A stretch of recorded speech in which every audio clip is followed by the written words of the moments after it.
Pues muy buenos días, es un gusto darles la bienvenida a este cuarto seminario de política educativa Faro UDEG. Es el cuarto de este año, es uno mensual y estamos muy contentos de tener aquí a nuestras invitadas del día de hoy. Es un seminario en el que vamos a hablar un poquito sobre política y escuela a propósito de la Estrategia Nacional de Educación Inclusiva.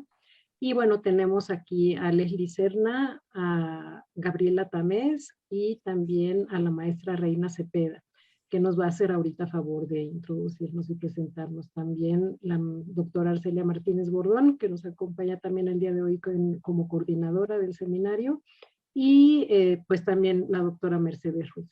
Pues muy bienvenidos a este seminario. Arce, adelante. Muchas gracias, Ale. Bueno, pues bienvenidas otra vez. Me sumo al agradecimiento de Ale de que estén este día con nosotros para discutir un tema que nos parece importantísimo, ¿no? Que es el tema de la inclusión educativa, a propósito de la Estrategia Nacional de Inclusión Educativa. Y bueno, contarles si es nuestro cuarto seminario. Con este seminario cerramos este año. En diciembre no tendremos sesión, volvemos en enero. Y la idea es este seminario lo aloja el Departamento de Educación del Ibero. Y la idea es seguir discutiendo permanentemente temas de política educativa, ¿no? Nos parece un espacio necesario y tenemos ganas de tener a invitados de todas e invitadas de distintos espacios, distintas voces, ¿no? Desde investigadores, investigadoras, funcionarios, maestros frente a grupo, ¿no? Y entonces creo que la política nos compete a todos, ¿no? Hablar en clave de política educativa implica eso, ¿no? Involucrarnos todas y todos. Entonces, bueno,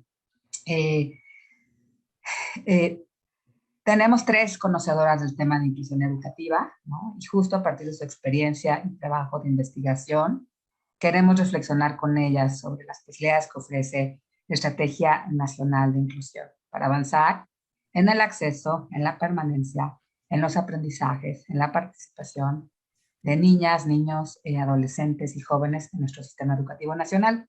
Hay un documento rector de la estrategia, un poquito más de 110 páginas, ¿no? Que sugerimos revisar y tener como un documento rector que podemos ir mirando, ¿no? Pero bueno, señala que el objetivo de la estrategia es convertir progresivamente al actual sistema educativo, que señala, está caracterizado por ser estandarizado, es un adjetivo raro, ¿no? Pero bueno, centralizado, poco flexible, inequitativo y fragmentado, en uno que sea justo lo opuesto, ¿no? Inclusivo, flexible, pertinente. La estrategia también habla de disminuir las distintas barreras para el aprendizaje y la participación, ¿no? Reconociendo que la educación debe garantizarse con base en las necesidades diferenciadas de las niñas, niños y jóvenes, de los contextos locales y regionales en la prestación de los servicios, ¿no? Respecto a las barreras para el aprendizaje, el documento señala que hay 3 grandes, ¿no? Barreras que pueden verse a partir de barreras estructurales, normativas y didácticas, ¿no? La parte estructural es como resultado, ¿no? De un sistema que ha normalizado la exclusión y la desigualdad de personas, grupos y poblaciones. Las barreras normativas son las que derivan de leyes, ordenamientos, lineamientos, disposiciones administrativas, políticas, principios o programas que directa o indirectamente impiden, omiten o invisibilizan, ¿no? Y las didácticas, que se dan en las prácticas educativas y cotidianas dentro del entorno escolar y se refieren, por ejemplo, a acciones de enseñanza y evaluación de los aprendizajes que no son necesariamente pertinentes culturalmente, que no corresponden al ritmo y al estilo de aprendizaje de los educandos y que se caracterizan por desarrollar bajas expectativas de logro en distintos, dependiendo los estudiantes, ¿no? Hay distintas componentes de esta estrategia y 6 ejes estratégicos, ¿no? Entre los componentes se habla de una armonización legislativa, una planeación participativa, diagnósticos con información nominal y referenciada, gasto equitativo para la inclusión, formación docente, también de desarrollar un proyecto escolar para la inclusión, de la participación y el cambio cultural, de entornos inclusivos, de estrategias de evaluación que miren la educación inclusiva, de un tema de generar una estructura programática y presupuestal. A propósito, se acaba de aprobar el presupuesto de egresos de la Federación para el ejercicio fiscal 2022. Entonces, bueno, aquí en el documento rector se habla de que tiene que haber presupuesto específico para esta estrategia. Se habla de la gobernanza, ¿no? Y respecto a los ejes rectores, pues bueno, van relacionados con estos componentes ya comentados, 9 componentes, y se dice, bueno, cada eje rector incluye acciones a realizar, metas, instrumentos de medición y las dependencias y áreas responsables de este diseño e implementación de la estrategia. La verdad es que la NEI es una política muy ambiciosa, incluye distintas dimensiones, llamadas aquí componentes y ejes, en la que tendremos que trabajar por los próximos, no solo los 3 años que le restan al sexenio, sino para adelante, ¿no? El seminario de hoy no busca analizar de manera específica lo que se está haciendo en cada componente o dimensión, porque, bueno, pues es una tarea titánica para el espacio que tenemos hoy reducido, ¿no?, de tiempo, pero sí reflexionar sobre lo que se está haciendo en distintos ámbitos. Y algo importante reflexionar respecto es que la estrategia reconoce que se deben definir acciones a implementar en los 3 ámbitos, federal, estatal y local. Y en esta parte, bueno, pensando en lo escolar, lo comunitario y lo familiar, ¿no? Lo que nos da pie justo a esta conversación de hoy con nuestras expertas y conocedoras del tema, desde el ámbito de la investigación, ¿no? Que es el caso de Leslie Serna, desde el ámbito de la gestión como funcionarias, que en algún momento también Leslie en su trayectoria fue funcionaria, y bueno, Gabriela Tamés es funcionaria de la Secretaría de Educación del Estado de Nuevo León, y también desde el ámbito escuela, ¿no? Por eso la invitación a la maestra María Reina, ¿no?, que ella trabaja con niños con necesidades educativas especiales en el estado de Colima y es profesora, también hace investigación. Entonces, la verdad es que es un placer tenerla. Sin más preámbulo, yo quiero cederle la palabra de nueva cuenta a Alejandra para que ella nos ayude a moderar esta discusión. Y bienvenidas. Muchas gracias.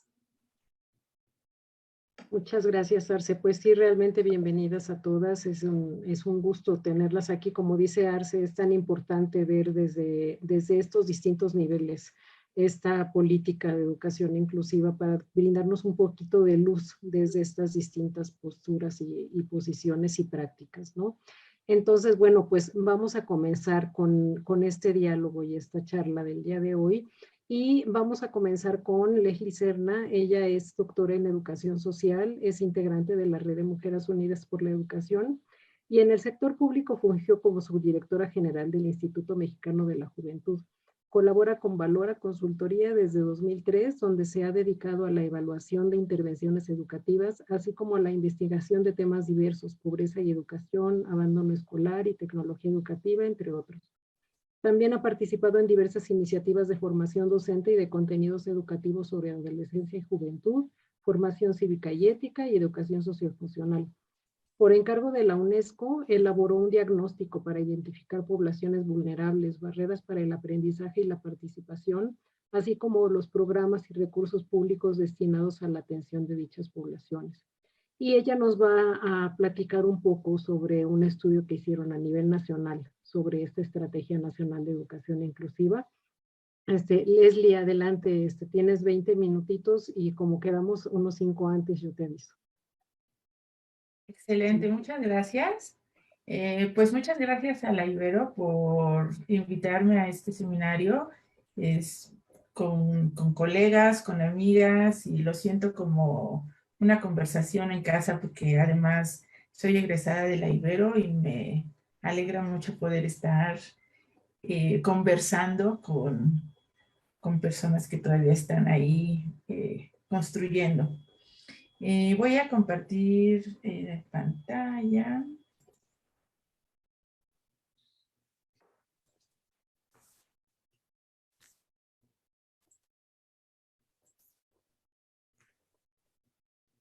Ahí se ve, ¿verdad? Sí, ya se ve muy bien. Bueno, como comentó Arce, este trabajo que yo realicé fue por iniciativa de la UNESCO, entonces es un trabajo que realmente pertenece a la UNESCO.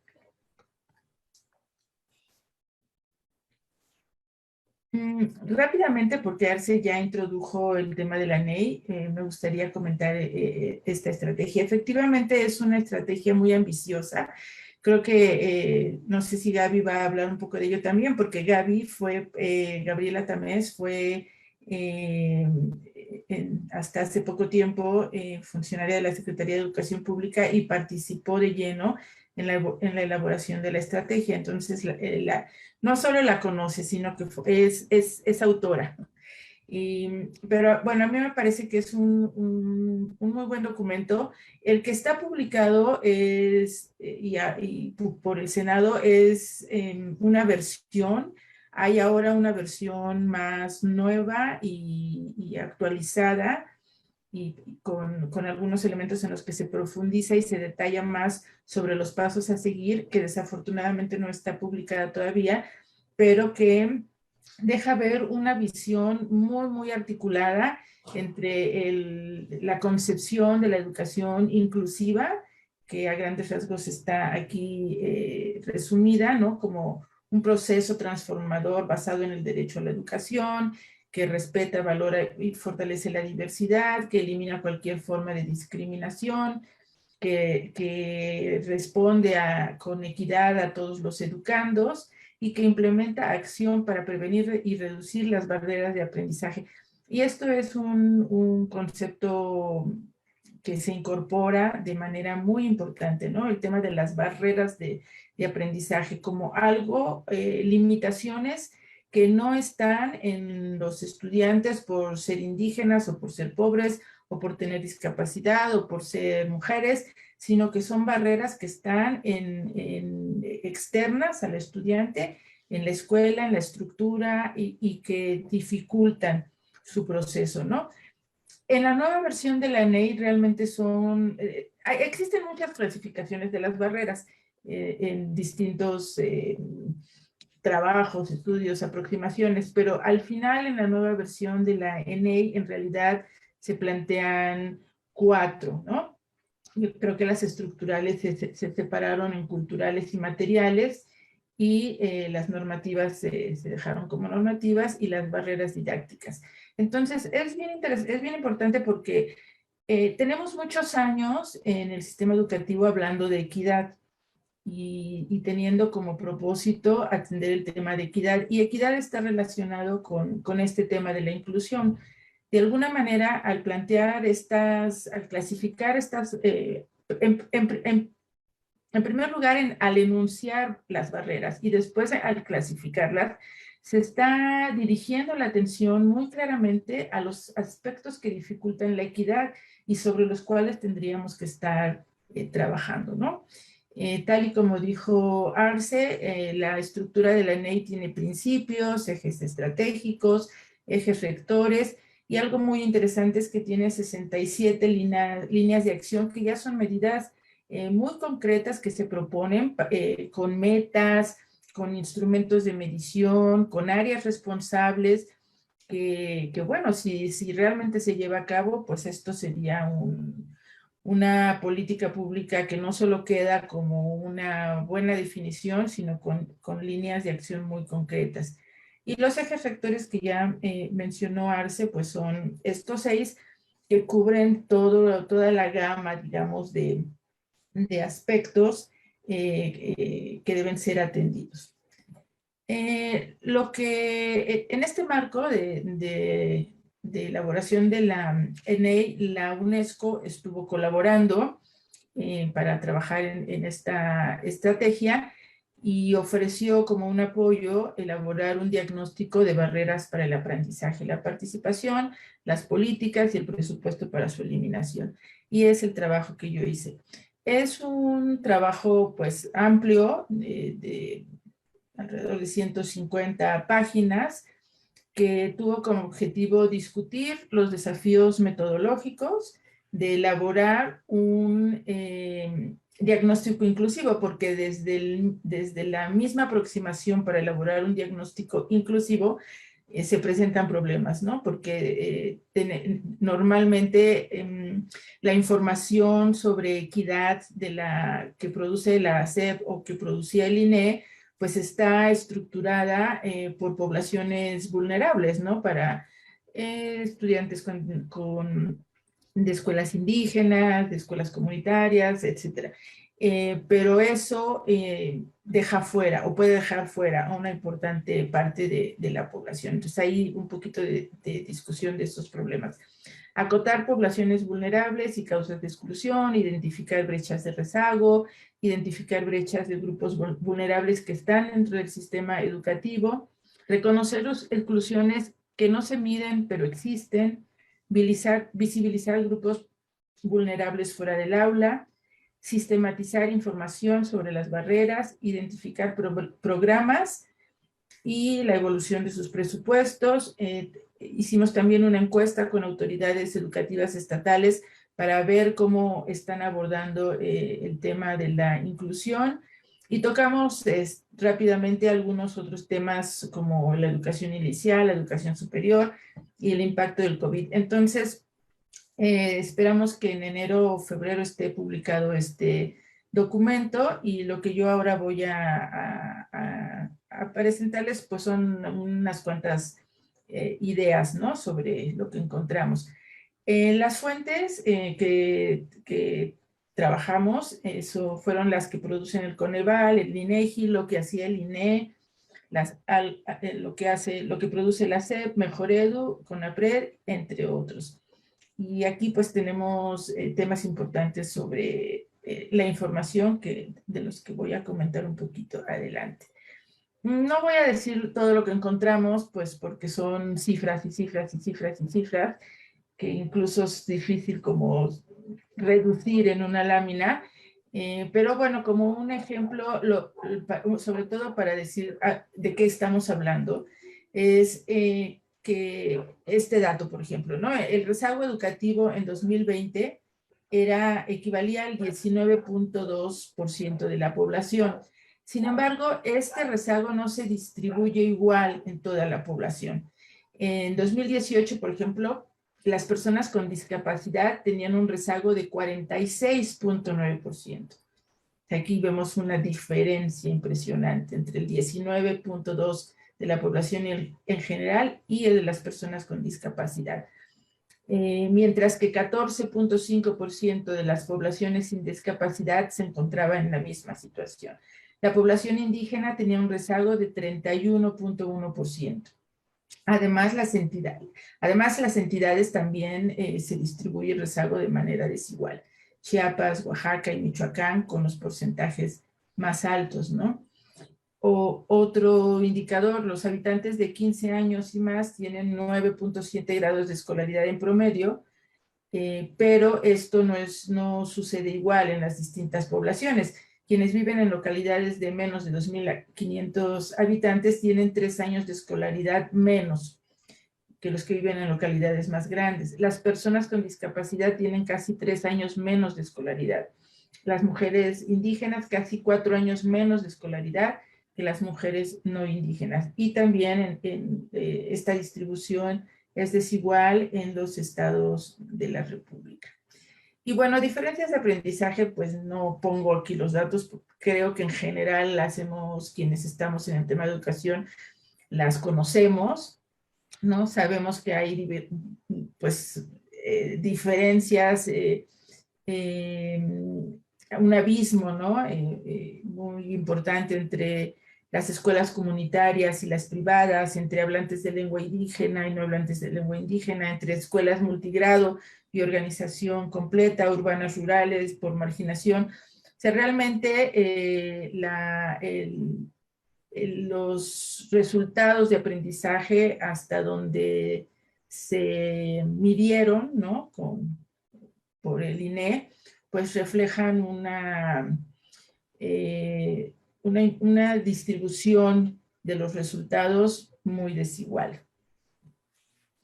Otro hallazgo importante es la falta de información en el sector educativo de poblaciones que están dentro del sistema o fuera del sistema, pero a las que se les requiere dar servicios educativos y para las que no hay seguimiento. Por ejemplo, el progreso en términos de aprendizaje de los niños, niñas y adolescentes con discapacidad y aptitudes sobresalientes no se registra de forma sistemática a nivel nacional, entonces no podemos saber cómo va evolucionando el aprendizaje en esta población. El bajo desempeño de las escuelas para migrantes no se reporta más que en estudios particulares. No existe información sistematizada de las barreras para estudiantes retornados, los estudiantes que además ha crecido el número de niños y jóvenes que regresan, particularmente de Estados Unidos, y se insertan en las escuelas y no hay un seguimiento, ¿no? Se desconocen los efectos en el aprendizaje de otras discriminaciones en la escuela, por ejemplo, por motivos de identidad sexual, condición étnica o migrante, por color de piel. Obviamente son difíciles, ¿no? de medir este tipo de indicadores, pero por lo menos tenemos que tener presente que hay desigualdades que no se están, a las cuales no se le está dando seguimiento, ¿no?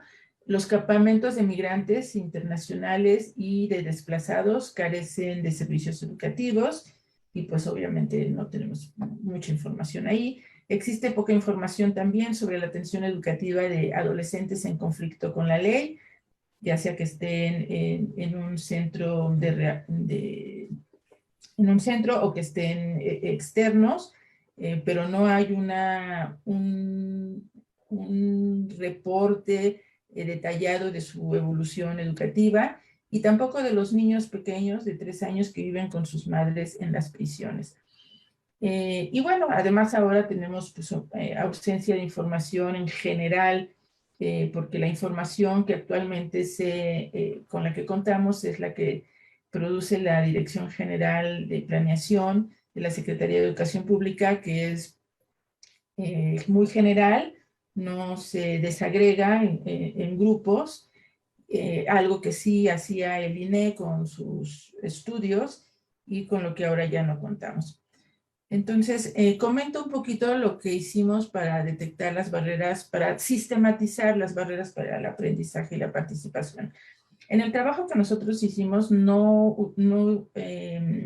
fuimos a levantar información directamente. Lo que hicimos fue revisar toda la información que ya existía, actualizar lo que se podía actualizar, como los datos del INEGI, las cosas nuevas, pero sobre todo para el tema de las barreras para el aprendizaje y la participación, porque el INEGI produce información sobre cómo han evolucionado los indicadores educativos.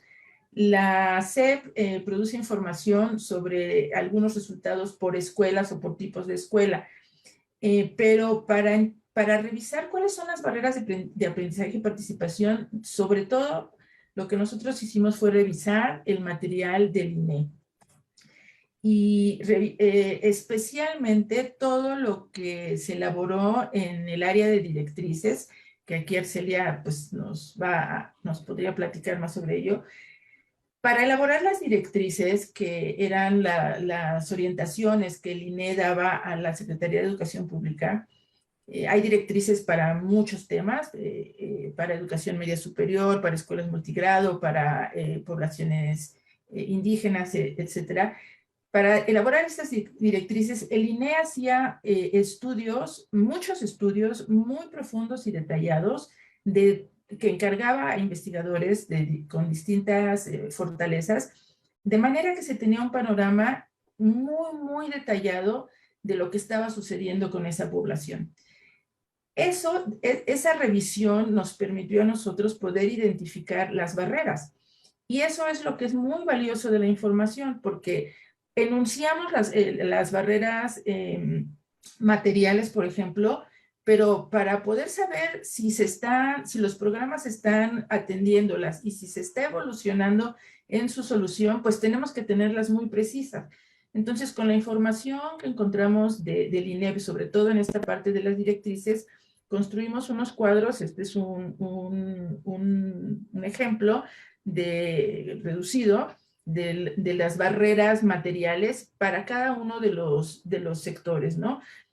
Aquí están pues enunciadas, gracias, están enunciadas de forma muy, muy falta un programa de infraestructura específico que considere las necesidades y la diversidad de los servicios educativos multigrado. Este es un enunciado, pero detrás de ese enunciado hay muchas cifras, muchos estudios, y eso es lo que es muy relevante del trabajo de las directrices.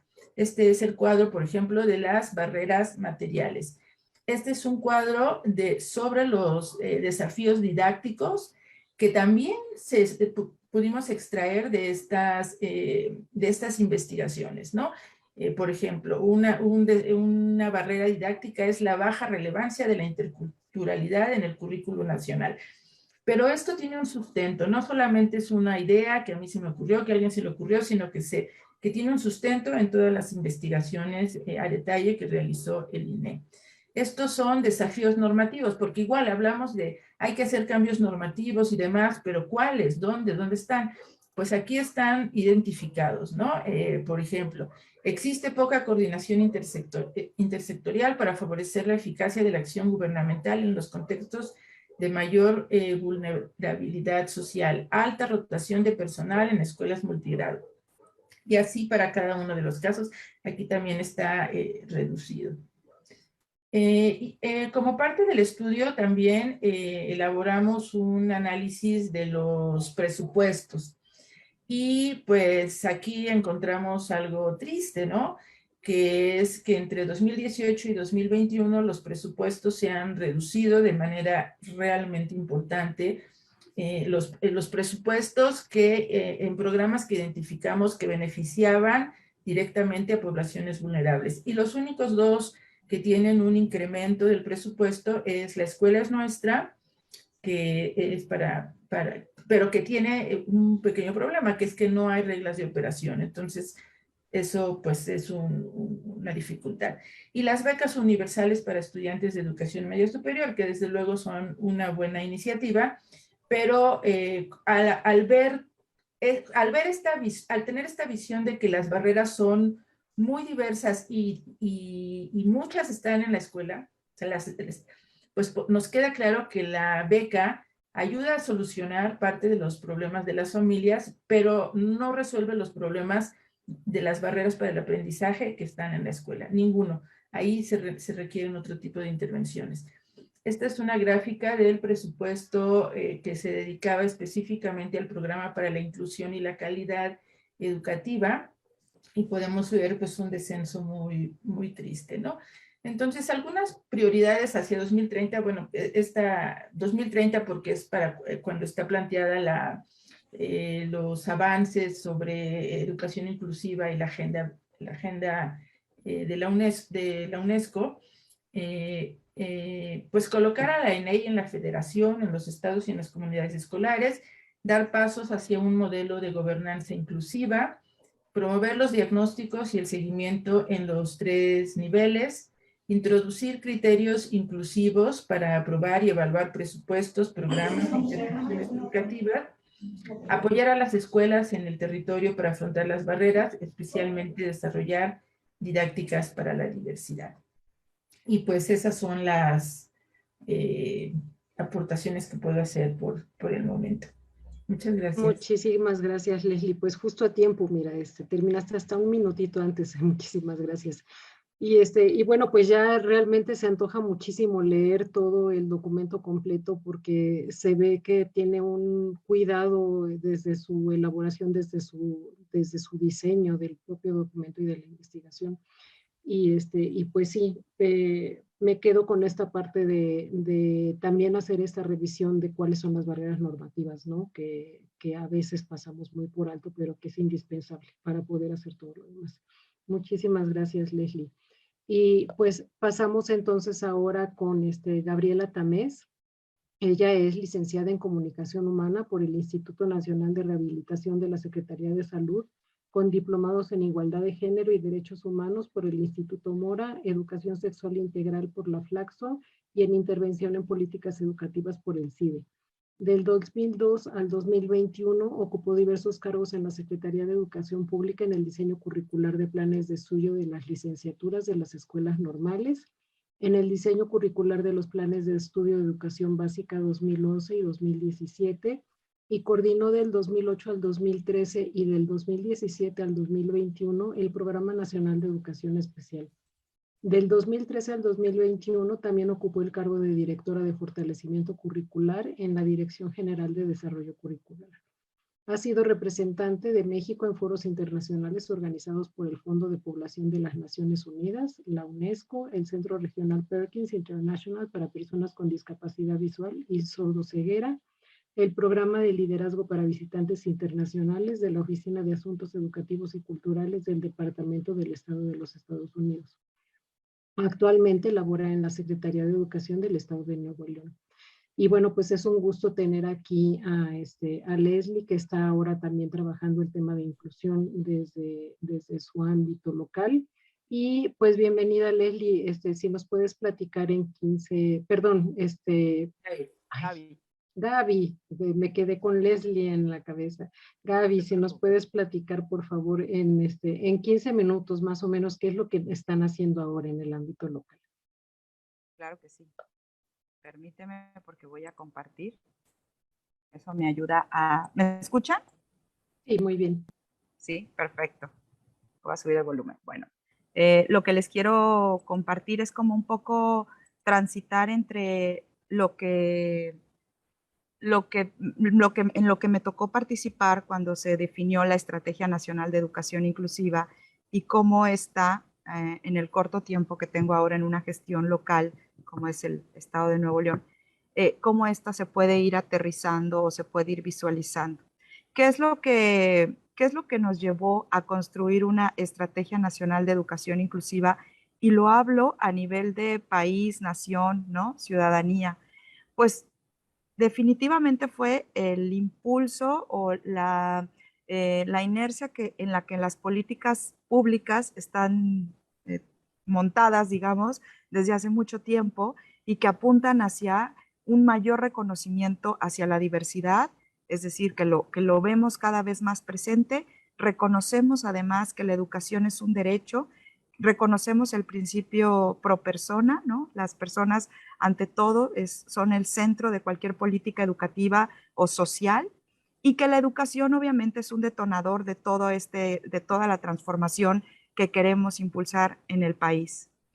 Entonces, esta estrategia es el resultado de una decisión que se toma al momento de hacer una reforma al artículo 3º constitucional que se llevó a cabo en el 2019. Se ha reformado en varias ocasiones el artículo 3º, pero la más reciente y la más, digamos, reciente en términos de profundidad de la reforma fue la del 2019.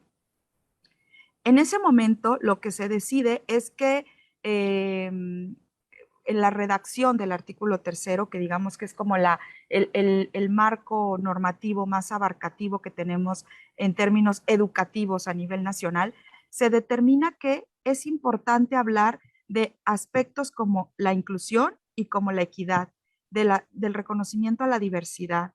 Y por eso están citados dentro del texto de del artículo 3º, cosa que anteriormente no estaban citados de la forma en que están puestos ahora.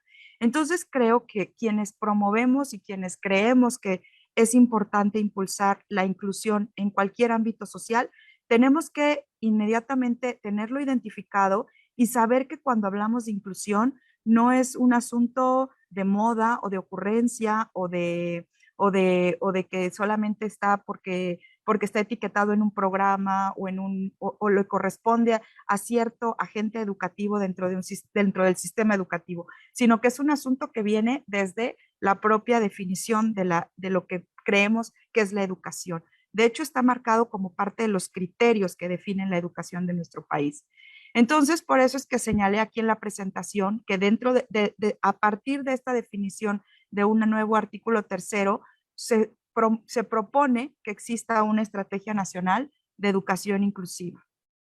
Y también, pues a partir del artículo 3º se detonan las leyes secundarias, en particular la Ley General de Educación es la que más, digamos, tiene como una explicación más amplia o reglamenta, digamos, de manera más abarcativa lo que está puesto en el artículo 3º. Y a partir de estas grandes definiciones a nivel federal es que los estados, las entidades, tienen que empezar a trabajar en la armonización legislativa de sus propias leyes. En el caso específico de Nuevo León, justo en este momento se está llevando a cabo un trabajo de revisión directamente con actores involucrados y el Congreso y obviamente la participación de la Secretaría de Educación en la revisión de la ley vigente que, bueno, si avanza esta revisión, obviamente esta ley se va a derogar para sustituirse por una nueva. Y en ese momento es donde hay que ir constantemente revisando qué es lo que proponen, obviamente, los marcos generales de actuación. Y ahí tenemos, pues, obviamente, la Ley General de Educación, pero también tenemos algo como es la Estrategia Nacional de Educación Inclusiva, que si bien no está todavía publicada, y como lo mencionaron hace un momento, lo que está publicado es, digamos, una versión preliminar que cumplió con una entrega que estaba pactada para cierta fecha, pues creemos también que el trabajo que hacen las personas involucradas, pues tampoco va a definir totalmente una nueva estrategia, simplemente se va a tratar de afinar para que esta estrategia obviamente sea más puntual o más específica o responda más a la instrumentación, que esa es la parte más complicada o el reto mayor que va a tener la estrategia. El objetivo de la estrategia ya lo han mencionado en las participaciones anteriores y no quisiera como redundar en él, simplemente quiero poner en el centro que la gran conclusión a la que llegamos, pues las personas que estuvimos en ese momento involucradas en la definición del objetivo de la estrategia, es que lo más importante era transformar el sistema educativo y apuntalar a que esta transformación del sistema educativo tiene que tener características positivas, inclusivo, pertinente, flexible, equitativo, que atienda a todas las personas, pero digamos que todo eso positivo tiene que estar enfocado en atacar algo que se llama barreras para el aprendizaje y la participación. Y que entonces tenemos que ir deconstruyendo la idea de que el problema son las personas, de que el problema son las diferencias o las características o las condiciones que tengan una persona o un grupo de personas. Y tenemos que pensar a partir de ahí cómo la sociedad y las escuelas, para hablar del ámbito educativo, se convierten en una realidad muy específica de esa sociedad, pueden estar generando barreras constantemente, algunas muy pequeñas, casi imperceptibles, otras muy normalizadas y que también se vuelven imperceptibles, y otras que son más contundentes y más, obviamente, que son barreras más difíciles de combatir. No puedo decir, estas son las más difíciles, las menos difíciles, porque eso depende de cada contexto. Por eso, la educación inclusiva es un proceso que parte de la idea de reconocer en dónde está parada cada comunidad educativa y a partir de ahí poder identificar hacia dónde tiene que avanzar para reconocer estas barreras, pero pensemos lo más en positivo, para avanzar más a ser un sistema educativo o un tipo de escuela que sea pertinente para todos. Las barreras, voy a tratar de retomar un poco más el tema, justamente, si bien es cierto que las estructurales fue las que se mencionó en una primera versión del documento como las de mayor peso, ¿no? También intentamos decir que estas en realidad están todas enganchadas y que la definición, pues hasta cierto punto de cuáles o el catálogo de barreras, hasta cierto punto puede ser arbitrario, porque cada persona o cada grupo de personas puede opinar que las barreras más importantes son una lista distinta a la que tenga otra. Lo importante es entender cómo las barreras estructurales, didácticas, normativas, o si le agregáramos otro componente, todas están interrelacionadas. Por aquí hice algunas notas que me gustaría retomar. Por ejemplo, cuando hablamos de las barreras estructurales, pensamos en esto que a veces es poco visible, pero también puede ser muy visible, pero que justamente impacta en lo normativo, o bien lo normativo, por convertirse en una barrera, impacta en una barrera, se convierte en una barrera estructural. Porque quienes definimos la conducta, la cultura, quienes redactan una ley, una norma, un acuerdo, un reglamento, quienes diseñan un plan de estudios o un libro de texto o una boleta de criterios de cómo se va a evaluar a un alumno, somos las personas. Y las personas tenemos obviamente concepciones previas. Estamos parados en un punto desde donde vemos a la sociedad y vemos a la diversidad. Por lo tanto, construir una barrera normativa no se genera de la nada, sino se genera obviamente de preconcepciones que existen, y es donde tenemos que ir como cuidando todo el tiempo nosotros mismos, cada uno haciendo una autorreflexión sobre qué es lo que entendemos por esta valoración de la diversidad, la construcción de un espacio inclusivo, y obviamente con la idea de que este espacio inclusivo abone hacia una sociedad más incluyente, ¿no? Las didácticas, pues, podrían ser las barreras que están más acotadas hacia el ámbito educativo, pero volvemos al punto. Dentro del ámbito educativo podemos encontrar barreras de infraestructura, pero ¿quién construyó la infraestructura? ¿Quién decidió el presupuesto de la infraestructura? ¿Quién diseñó la norma para la construcción de la infraestructura? ¿No? ¿Quién compró los materiales para esa infraestructura?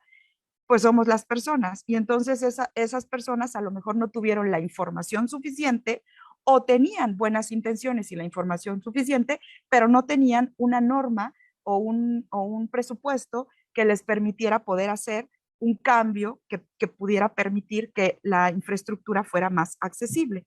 Por lo tanto, todo está enganchado, y bueno, solamente quisiera como acotar a que la parte, digamos, que más impacta en las escuelas, sí son las estructurales, son las normativas, pero sobre todo es lo que sucede en el día a día en cada escuela. Y tiene que ver con las prácticas, tiene que ver con la cultura, que la cultura también tiene que ver con nuestra forma de mirar el mundo y cómo actuamos ante él, porque podemos pensar algo, pero no actuar en consecuencia. Y también tiene que ver con las políticas de inclusión, que aunque esas parezcan muy lejanas para alguien que va a trabajar todos los días a una escuela o lleva a sus hijas o a sus hijos a una escuela, pues son obviamente parte de todas estas decisiones y acuerdos que se van tomando en cada espacio educativo. Los 6 ejes y las 60 y no recuerdo ahora el número, pero creo que eran 67 líneas de acción que se definieron. Lo que quiero mencionar aquí es que se construyeron cuando estuve participando en este proceso, le dimos muchísimas vueltas al asunto de cómo construir una estrategia. De entrada, cómo definir qué era una estrategia nacional de educación inclusiva, porque pues no es que no existan estrategias previas, pero a lo mejor una como tal no la habíamos logrado hacer. Y tal vez un sesgo que tiene esta estrategia es que tuvo mayor participación de personas que conocen y hablan a favor de las personas con discapacidad. No quiero decir que los otros grupos no estuvieron representados, pero esta mirada y esta participación obviamente permeó la definición de la estrategia de esta primera versión. Y el reto, entiendo ahora, pues es obviamente darle una visibilidad, aunque tratamos de cuidar en todo el tiempo que las definiciones de la estrategia estuvieran mucho más abarcativas, y por eso no hablábamos de las características específicas de un grupo de personas, pues obviamente el tema quedó mucho más permeado. Entonces, lo que quiero platicar aquí es que los grupos de trabajo, y no lo quiero contar como anécdota, sino como parte del entendimiento de por qué se llegó a estas 6 líneas estos 6 ejes, perdón, que definieron, o donde se empaquetaron todas estas líneas de acción. Estos 6 ejes se definieron a partir de una metodología que está basada en la metodología del marco lógico, en donde partíamos de la definición de un problema y cómo podíamos, entre todos los participantes, que fueron muchas personas en muchas reuniones de trabajo, cómo podíamos entre todos definir cuáles eran los problemas sustantivos. Para eso se hicieron un catálogo de temas. Entonces decíamos, hoy y varios días vamos a discutir sobre el tema de la infraestructura, o vamos a discutir sobre el tema de el modelo educativo, y todo se trataba de versar sobre esos temas, y a partir de ahí definir cuál era el problema central, para que ese problema central, una vez que se definiera, lo cual resultó una tarea muy complicada porque volvemos al punto de estas preconcepciones que cada quien tenemos y desde dónde cada quien mira cuál es el problema central. Entonces, a partir de esta definición es que podíamos definir cuáles eran los objetivos hacia los cuales teníamos que avanzar y las líneas a las que teníamos que transitar, ¿no? ¿Qué era lo que lo ocasionaba y qué era lo que lo podía resolver, digamos, ¿no? El problema en medio y tratar un poco de definir esto que está abajo y arriba, ¿no? En el esquema de cómo se construyen, pues, muchos indicadores de política pública. Dos minutitos, Gaby. Sí, ahí llegamos a una definición de 3 grandes ideas: centros educativos, agentes educativos y modelo educativo. Pero una vez que vimos que estas 3 grandes definiciones no eran suficientes, se tuvo que, porque a ver, todos los caminos te llevan a Roma y en este caso todos los caminos nos llevaban a la línea número 1, la parte normativa. O sea, todo como que al final es que el centro educativo debería tener, ser, hacer. Sí, pero lo normativo o lo legislativo lo permite, pero no sucede, o no lo permite y queremos que suceda.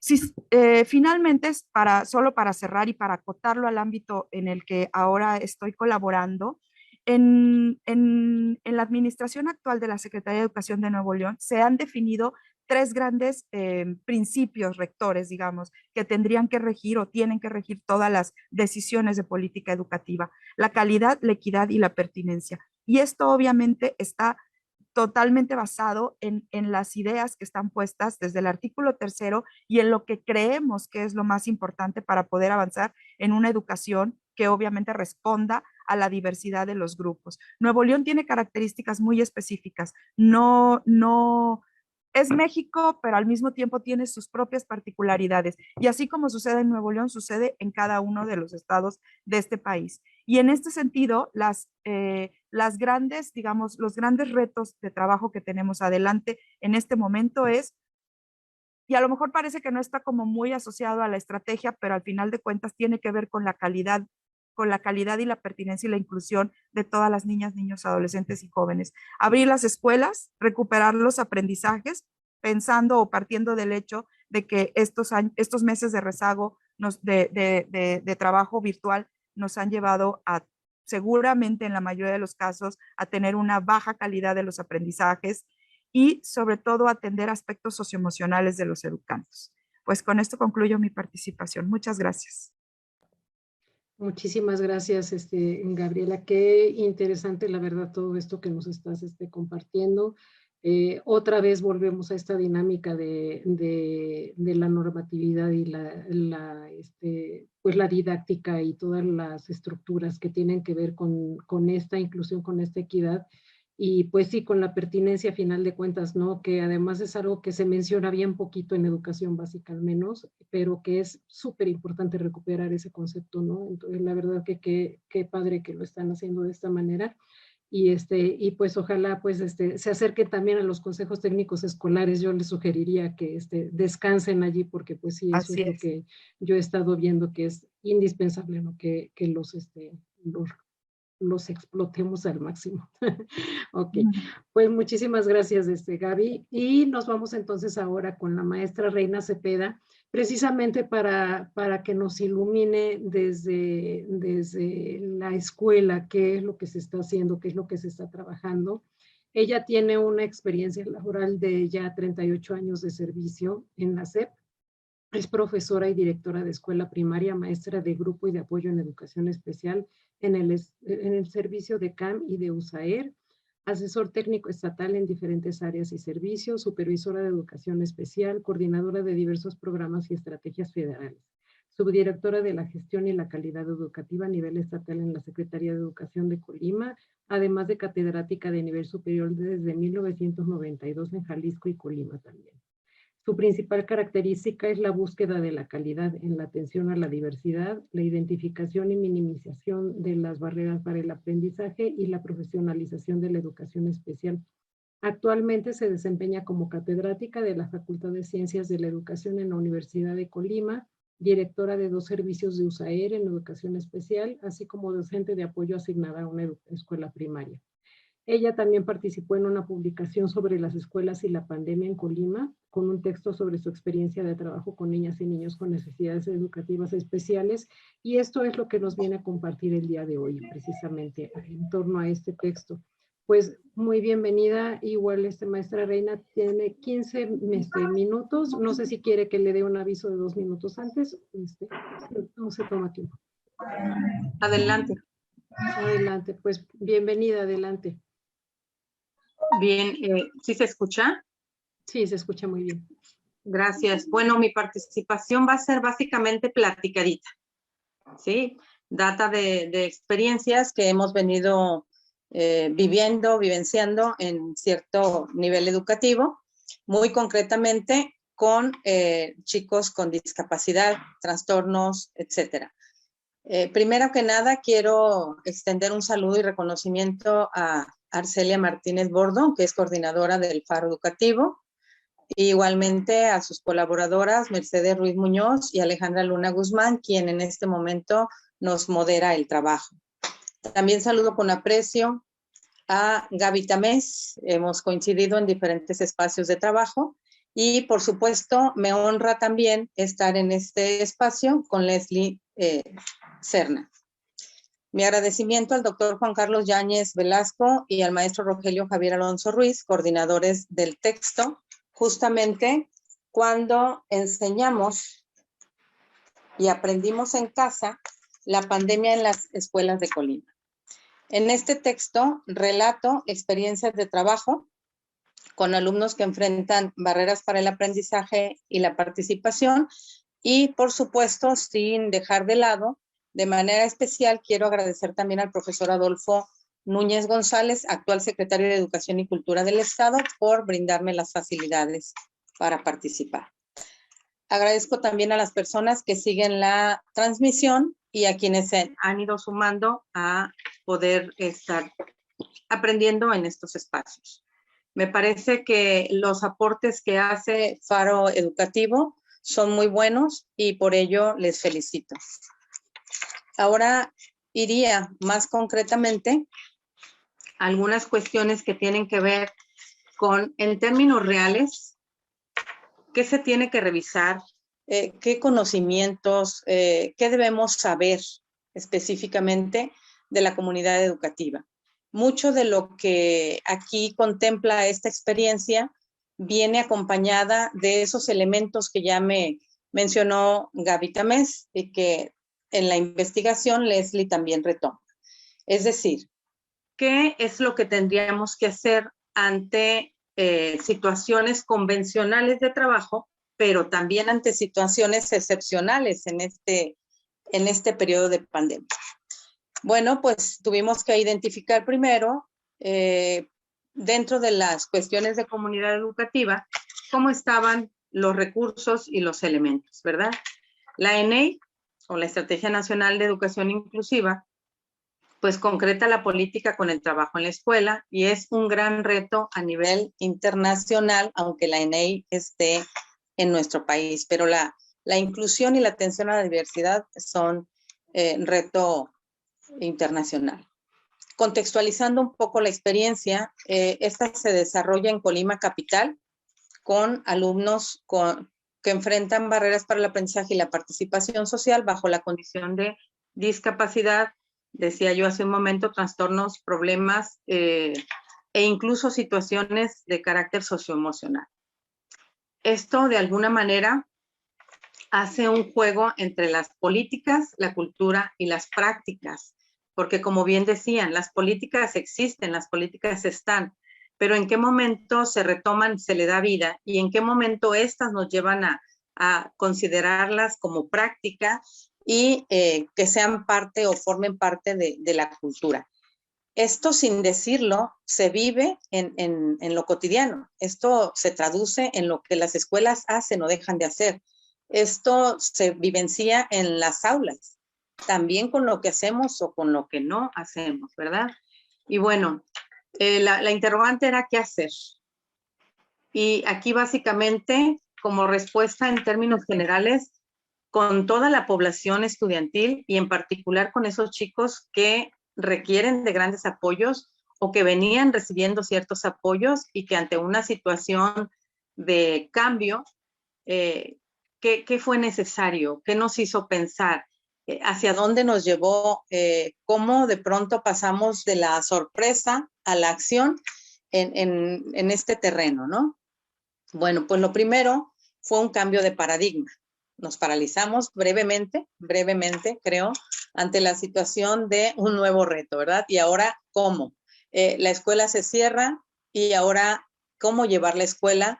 Si la vamos a llevar o no la vamos a llevar, si, cómo de alguna manera, con qué agentes, con qué recursos, etcétera, ¿no? Entonces, bueno, esta parálisis creo que nos hizo buscar alternativas, mediación tecnológica, que de alguna manera nos fue suavizando, nos fue dando confianza y empezamos, bueno, a trabajar en ese sentido. Imaginen que este reto para el profesorado, los directivos, las autoridades era grande, pues más aún para las familias y los alumnos, y sobre todo los alumnos con discapacidad. Entonces, bueno, en tal sentido, lo primero fue analizar nuestros recursos, cómo estaba la organización y liderazgo de la escuela, qué tanto teníamos desarrollada la cultura inclusiva y evidentemente con qué enfoque nos veníamos manejando como escuela. Entonces tuvimos que identificar qué hace la escuela habitualmente para generar los aprendizajes en los alumnos. Un análisis real, es decir, con qué contamos, con qué no contamos, qué nos hace falta, dónde hay que trabajar un poco más en términos del personal o del colectivo docente.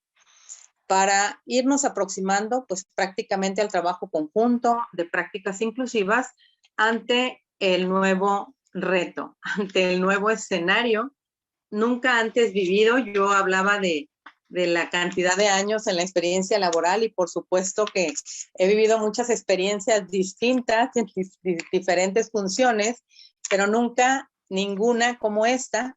Y qué interesante que me tocó vivirla como docente, qué interesante que me tocó vivirla frente a grupo, porque la educación especial sigue teniendo una importancia en las escuelas, sigue teniendo una vinculación interesante en toda la comunidad educativa, ¿verdad? Con padres de familia, con autoridades, con los profesores, por supuesto, y directamente también con los alumnos. Entonces, identificamos padres dispuestos a recibir orientaciones para que sus hijos mejoraran los aprendizajes. También los padres estaban angustiados y tampoco sabían cómo íbamos a resolver todo esto. ¿Qué implicó entonces? Pues comprender la nueva forma de colaboración para el logro de los aprendizajes de los alumnos y en especial los alumnos que enfrentan las VAP. Y más aún los que presentaban alguna condición específica, porque estamos de acuerdo que todo el alumnado ante la situación de confinamiento social enfrentó barreras. Y decía yo, de manera muy puntual, aquellos que además tienen ciertas desventajas de diferente tipo. Entonces, se realizaron reuniones conjuntas en donde hubo la participación directa del director, el profesor de grupo, los profesores de clases especiales, en su caso educación física, inglés, etcétera, el personal de la educación especial, los padres de familia de los alumnos y en algunos casos los mismos alumnos. Y este tipo de reuniones, ¿a dónde nos llevaban? Bueno, por un lado nos llevaban a entender qué está pasando y cómo lo vamos a hacer. Nos llevaron a identificar qué contenidos, priorizando aquellos que fueran los más significativos, los fundamentales. Entonces, a partir de ello, tomar conciencia conjunta, hacer compromisos, diseñar desde las acciones que se van a realizar, quién las va a hacer, cuándo las va a hacer, cómo le vamos a dar seguimiento, etcétera. Y esto fue una constante en lo virtual, que me parece que es una buena práctica y que debe quedarse, porque de pronto los padres de familia están en un espacio laboral o en un espacio lejano para ir a la escuela a tratar estos temas. Y entonces podría ser que esta herramienta se siga aprovechando, que se siga optimizando en términos de tiempo y economía para las familias. Y bueno, este tipo de reuniones nos permitió además identificar qué tipo de materiales, con qué herramientas íbamos a impulsar el trabajo, qué tipo de orientación requerían los padres, qué información o qué actualización o qué capacitación específica se requería para los profesores. Porque estamos de acuerdo que todo el profesorado, absolutamente todo a nivel país, entramos en crisis y tuvimos que aprender a manejar diferentes herramientas digitales. Y esto, bueno, pues generó un estrés laboral, generó ansiedad y generó también que los profesores requirieran de una atención socioemocional, porque pues bueno, somos personas, somos seres humanos y también estábamos viviendo esta crisis, ¿verdad?, de salud. Y con ello, bueno, fuimos cubriendo lo que propone la nueva escuela mexicana, en donde el eslogan es que nadie se quede fuera, que nadie se quede atrás. Es decir, cómo vamos de manera anticipada a prever que los aprendizajes de los chicos se puedan ir rezagando. Esto, una vez que ya quedó claro que el tiempo de la situación de salud iba para más largo plazo, ¿no? No en un momento inicial de que había cada 15 días, nos decían que en 15 días más y 15 días más. Entonces, cuando ya tuvimos claridad de que esto era para largo plazo, bueno, pues evidentemente fue indispensable hacer esto. La escuela sigue trabajando sus prácticas inclusivas con rumbo a poder lograr la meta y la ambición. Aquí estamos de alguna manera acercándonos por medio del trabajo de ajustes razonables, acercándonos, digo, porque no estamos en el 100% del diseño universal de aprendizaje, sin embargo, hay trabajo, hay avances, es decir, seguimos en esa misma línea. Y aquí, de alguna manera, respondemos al sentido de la UNESCO con acciones como aquella escuela que responde positivamente a la diversidad de las personas y las diferencias individuales, entendiendo que la diversidad no es un problema, sino una oportunidad para el enriquecimiento del aprendizaje. Entonces, pues podemos aquí resaltar y reconocer el trabajo del colectivo escolar, la capacidad que tienen las escuelas de dar respuesta a esas políticas, que seguramente muchas escuelas dan respuesta a esto sin saber que están manejando o tal vez de manera tímida, creyendo o sintiéndose ausentes de las políticas, cuando en realidad lo están haciendo. Entonces, hacerlo con conocimiento, hacerlo con cauce, pues es evidentemente mucho mayor, ¿no? Y bueno, aquí quisiera compartir que hay de asesores de UNESCO que proponen para la inclusión 4 pasos, y creo que estamos en ese rumbo y seguramente muchas escuelas. Los 4 pasos son los siguientes: tener como directriz la inclusión de alumnos, ya lo mencionaba Gaby, poner en el centro a los niños. Esto sugiere poner en el centro a cada uno de los alumnos y sus aprendizajes. El segundo paso es capitalizar habilidades y conocimientos que existen ya en la escuela para dar respuesta a toda la diversidad de alumnados y en particular los que enfrentan VAP. También el otro paso es promover el desarrollo de un lenguaje compartido sobre la práctica. Aquí podemos hablar de DUA, ajustes, ENEI, VAP, etcétera. Y el cuarto paso es promover el respeto por la diferencia, así como la generación de ambientes inclusivos. Estos 4 pasos me parecen fundamentales y son emanados también de la UNESCO, porque de alguna manera pueden ir orientando todo el trabajo. Es fundamental el liderazgo directivo, es fundamental que el director tenga una gestión hacia los aprendizajes de los alumnos, y es eminentemente importante que todo el colectivo estemos en la misma lógica, en la misma sintonía. Este no es un trabajo de 1 año ni de 2 años, este es un trabajo que va desarrollando una cultura escolar. Es decir, el hecho de estar permanentemente en actualización, pero no solo por saber, sino por identificar qué vamos a hacer y cómo lo vamos a hacer en nuestro centro educativo para poder en un momento determinado dar respuesta a esta diversidad.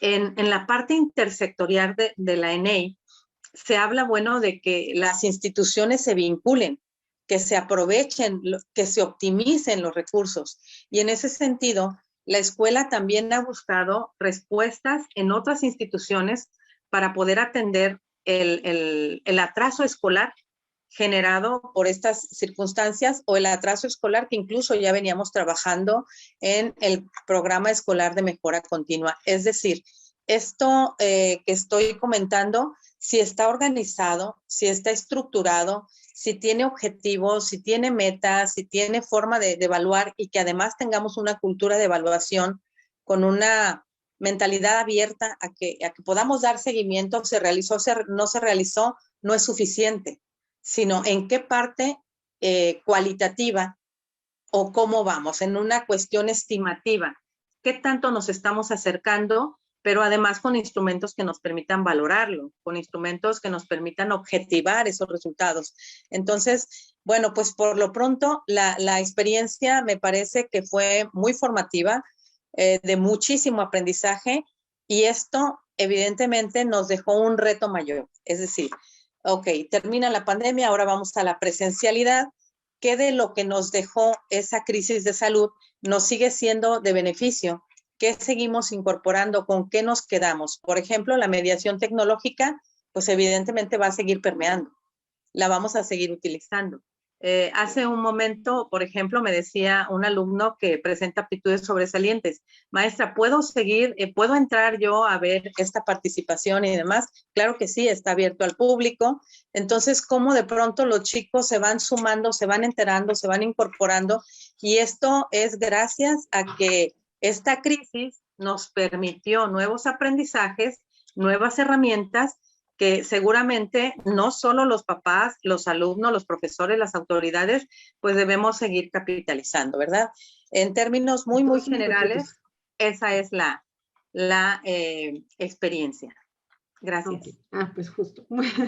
Muchísimas gracias, maestra Renia. Qué interesante, la verdad, qué experiencia tan enriquecedora desde tantos puntos de vista. Y creo que recuperando un poco lo que nos compartía Gabriela de estas barreras para el aprendizaje que no se observan, ustedes lograron sobrepasar esta gran barrera para el aprendizaje, que es llegar a un acuerdo en colectivo. Porque a veces no se logran esos acuerdos, no se logra superar las diferencias dentro del colectivo mismo en pro de la calidad y la equidad, ¿no? Y ustedes lo lograron y pues qué interesante esta experiencia. Ojalá nos dijera luego dónde se consigue el libro para poderlo tener en las manos, ¿no? Leerlo. Y pues yo quisiera darle la palabra ahora a la doctora Mercedes Ruiz para que nos, pues que nos retroalimente ella con sus observaciones y con sus comentarios. Gracias, Ale. ¿Cómo están? Buenas tardes, buenos días, perdón, a todas y todos. Y bueno, quiero felicitar a cada una de las colegas porque escuchamos desde diferentes voces, pues perspectivas, formas de aproximación y de reflexión acerca de la educación inclusiva. En principio, yo creo que algo muy importante y que se vio muy claramente en el trabajo de la colega Leslie es este esfuerzo por sedimentar, de construir, voy a usar otra palabra, de construir el concepto mismo de educación inclusiva, que se ha asignado más a cuestiones de política como a la población con discapacidad, ¿no? Y me parece que abrir este asunto a población indígena, migrantes, educación de adultos, mujeres, es decir, todos los grupos en situación de vulnerabilidad o exclusión educativa, me parece central. Yo creo que eso es algo que tenemos que seguir como reforzando a lo largo de las acciones. Y creo que la política educativa en estos tiempos que marcó grandes desigualdades educativas debería de priorizar a esa población, porque fue la población que no tuvo acceso al internet, fue la población que hizo lo que pudo, digamos, para conectarse o no al mundo de la escuela. Pero también eso tiene como sus ventajas, porque para bien, yo diría, se aprende, digamos, a lo largo y ancho de la vida. O sea, no solamente la escuela es como la institución de construcción de saberes o conocimientos centrales, sino las familias, la vida misma, bueno, se construyen otro tipo de conocimientos y saberes que son centrales. Entonces, en ese sentido, bueno, yo creo que en la primera presentación, pues fue central porque nos mostró, pues como un panorama de cómo está la situación y el desconocimiento que tenemos como en cifras, ¿no? Quien trabaja el tema de desigualdad educativa, pues eso es lo que va mostrando, bueno, cuáles son las grandes inequidades educativas. Un segundo comentario, además de la importancia de ir deconstruyendo este concepto de exclusión educativa, y lo veo más bien desde la hechura de la política, y aquí me refiero a Gabriela, digamos, porque bueno, como bien dicen, ella participó en el documento base y felicitaciones, Gaby, por contar con ese documento que plantea muy claramente pues cuáles son las líneas 64, si no recuerdo bien, acciones concretas para... Pero aquí sí me hace un poco de ruido porque desde la perspectiva del derecho a la educación y si hacemos como un análisis retrospectivo de las políticas educativas, digamos, esos son los grandes temas que se han trabajado a lo largo de los últimos años. O sea, no solamente de este gobierno, sino más bien el tema, lo que tú mencionas, al final de la calidad, equidad no era permanencia, sí. Pertinencia. Pertinencia, digamos, son, digamos, aspectos, puntos nodales, digamos, que se vienen, bueno, articulando a lo largo de las políticas educativas. Y precisamente eso estamos haciendo ahora con el grupo de política educativa, que lamentablemente están escribiendo un comunicado, pero bueno, ¿qué políticas de equidad y calidad y pertinencia se han implementado en los últimos años con la idea realmente de lograr el derecho a la educación de todas y todas? A mí me parece que la modificación del artículo 3º constitucional es clave para tener esta mirada inclusiva, ¿no? Porque queda muy claro en el artículo 3º el derecho a la educación de todas y todos, digamos, de la educación inicial hasta la educación superior. Entonces, ahí implica todas y todos, o sea, desde poblaciones que provienen de pueblos originales, desde nuestros migrantes, desde las mujeres en situación de que no saben leer y escribir y demás, ¿no? Entonces, me parece, y a mí me hizo falta, ¿no? Me hizo falta como esta mirada más retrospectiva, porque no estamos como iniciando de cero. Digamos, hay un esfuerzo a lo largo de los últimos años que van encaminadas a esa política inclusiva. Bueno, ¿cuáles son los esfuerzos que se han realizado acerca de la política inclusiva que, como bien lo hemos señalado, pues no solamente se reduce a las personas con discapacidad? Entonces, esta mirada en el documento, pues creo como que es central, ¿no? Y eso pues nos lleva más bien como a políticas de equidad, ¿no? Porque sí las políticas de equidad se han hecho énfasis pues en los grupos vulnerables, niños y niñas en situación de trabajo, jornaleros, migrantes, etcétera, etcétera, ¿no? Entonces, desde mi perspectiva, diríamos, sí, por lo menos yo nunca parto de cero sobre un problema, ¿no? Sino siempre es importante ese clavadito, nosotros decimos, a esa mirada histórica, a lo que han aportado las investigaciones en relación o con relación a estos grupos en situación de vulnerabilidad, ¿no? Y creo que simplemente como que recomendaría como ampliarlo y señalarlo siempre, ¿no? Porque creo que eso le da mayor fuerza a los argumentos que planteas, Gaby. Porque, digamos, de alguna manera lo que está señalando es una síntesis, una concreción de algo que se viene trabajando desde años atrás, ¿no? Y entonces, pues eso pues, quiere decir que de alguna manera hay cierto tipo de continuidades en materia de política educativa. También hay discontinuidades y rupturas, como se muestra hoy en la política actual. Pero sobre el tema de calidad, equidad y pertinencia, derecho a la educación, por lo menos desde el 90 a la fecha hay una continuidad. Y eso sí tendríamos como que remarcarlo. Y cuando hablamos de todas y todas y que nadie se quede atrás sin educación, pues digamos se ha transformado y se ha modificado. Con Salinas, por ejemplo, era obligatorio hasta la educación primaria y secundaria. Después se hace obligatoria la media superior, después el preescolar, y hoy pues tenemos todos los niveles educativos.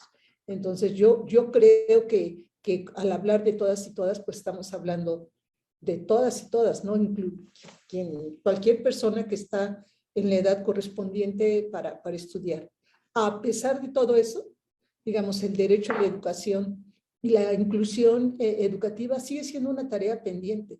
O sea, esta parte de la normativa, de las leyes, y me parece que en ese terreno hay un avance sustantivo. Pero cuando vamos a la escuela no es tan así, ¿no? Y por eso me interesaba mucho aquí el trabajo de la maestra, porque ella está ahí en terreno, o sea, sabe exactamente qué es lo que está sucediendo, y por lo menos quienes hacemos trabajo más de corte cualitativo, etnográfico, que vamos a las escuelas y nos metemos a trabajar con maestros, pues nos damos realmente cuenta de las grandes, bueno, del gran esfuerzo que hacen todos los maestros, ¿no?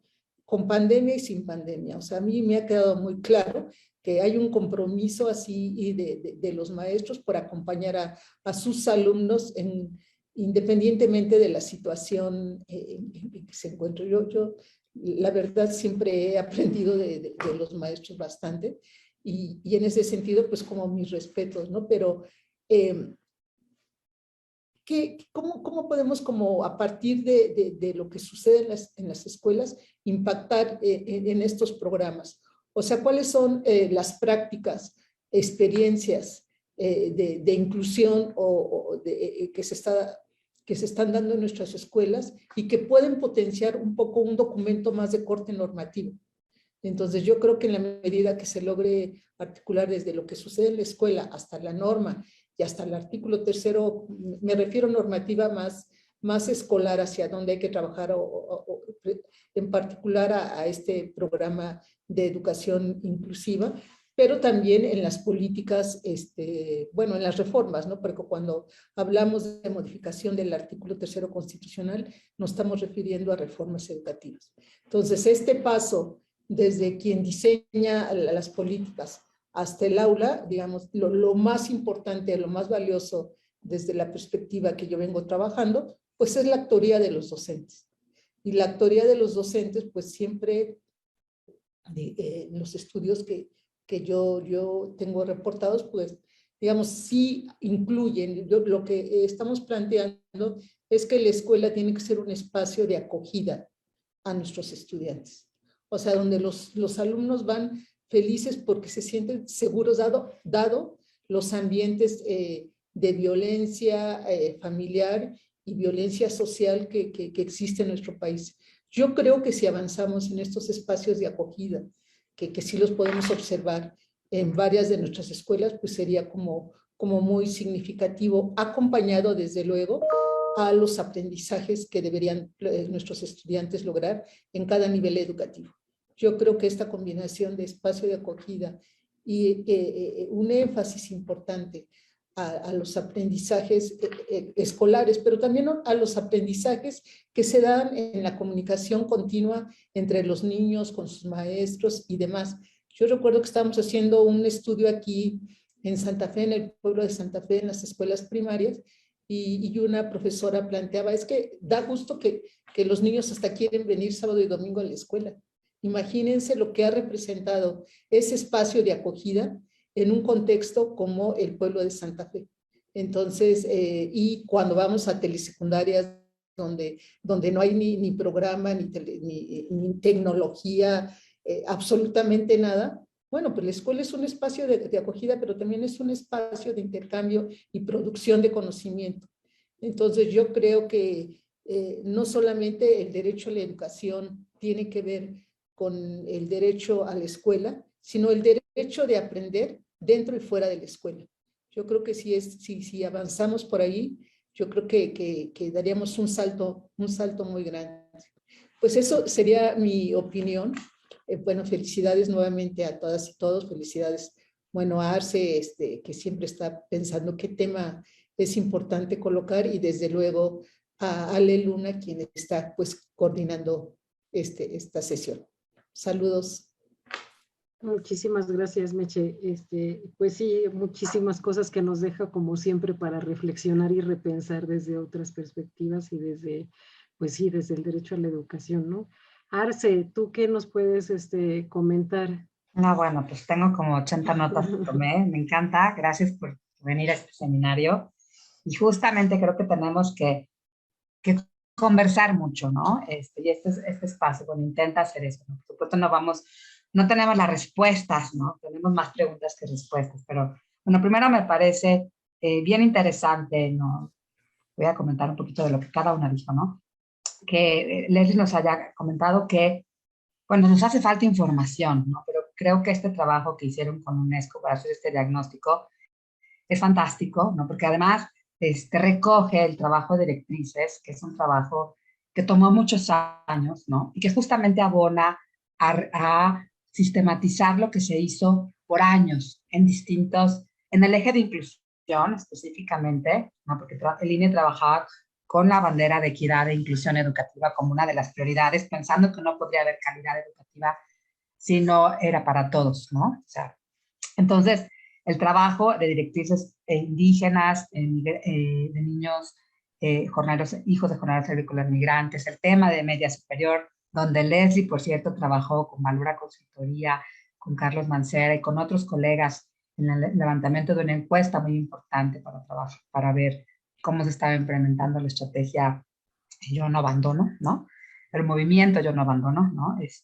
Fue parte importante de los trabajos para sacar eventualmente esas directrices, ¿no? Y todo el trabajo que se hizo, bueno, da cuenta, recoge lo que estaba pasando y lo que tenemos son políticas desde hace muchos años fragmentadas, ¿no? Entonces, bueno, eso lo sabemos por el trabajo que se hizo en ese momento, que vale la pena retomar, no echar en saco roto, porque fue trabajo que implicó presupuesto, que implicó mucho dinero, mucha investigación, juntar a muchos actores desde lo social, lo académico, lo político, ¿no? Para pensar, bueno, dónde estábamos parados y para dónde teníamos que ir, ¿no? Entonces, bueno, esta parte me gustó mucho saber, escuchar, he escuchado a Leslie en este trabajo justamente, pero bueno, tomo nota de eso. Esta parte de tenemos información de rezagos por grupos, y aquí hay una deuda pendiente porque tenemos que seguir generando información ante la falta de un espacio que genere información para todo el país. Bueno, ya no tenemos un panorama educativo, ahora tenemos otras mediciones, ¿no?